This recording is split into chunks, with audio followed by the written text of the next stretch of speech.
What stocks beyond the obvious names like AMD could see the biggest gain if all these data centers get built? And you've had really wonderful sort of picks and shovel data center exposure in the portfolio. You've got interconnects and cooling, and you've been pretty well allocated in that space. So I really want to hear your recommendations for what names could see the biggest gains as these mega data centers get built out, and we continue to hit this order of magnitude scale that's just like blowing past all prior high watermarks, even from 6 months ago.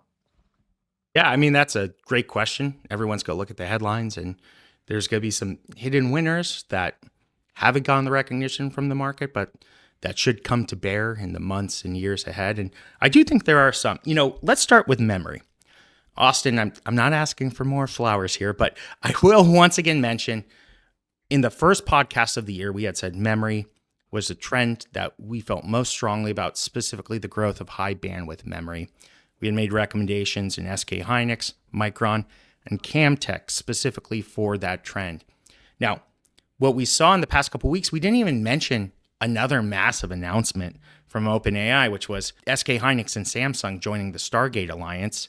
And what's happening is all these announcements, the amount of high bandwidth memory embedded in these systems is just incredible. So as you see all these gigawatt data centers announced, 26 total, if that were to get built, it's just unbelievably staggering for the growth of memory itself. And beyond the stocks we've talked about, the best performers are across memory. NAND, SanDisk is, I believe, the last quarter, the best performing stock. Companies that make disk drives, Seagate, Western Digital, just absolutely going crazy right now. So, What's these old is new again. What's old is new I again. know. It's funny. We did a live blog on Seagate where I was talking about them on 24/7 Wall Street. And just again, one check. This earnings season, it's starting up right now. We are going to be doing live blogs on every single major company. I'll talk about one. We did one on Seagate. We only got maybe 100 readers on that. And I was kind of stupefied by it because it's a company that is potentially vastly interesting to AI, and the fact that no one was checking into that.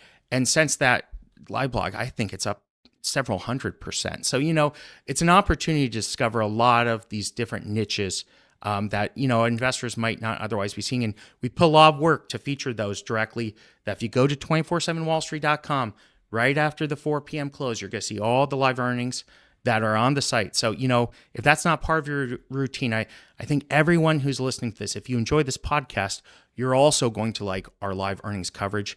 All you got to do is search 24/7 Wall Street in Google, and you're going to be able to go to our site and find those at the top. Now, another thing, Austin, we've talked about in this episode is the fact that NVIDIA is pushing for this extreme co-design, capturing more of the value chain. Well, if AMD is getting a lot more sales than expected in recent years, they don't capture as much of the value chain. So they're involved with something called UA Link, which is a consortium essentially created to combat NVIDIA's networking. So Austin, I think you look at benefits to a company like Broadcom, and also some niche networking plays. Astera Labs would be a name that is a logical beneficiary.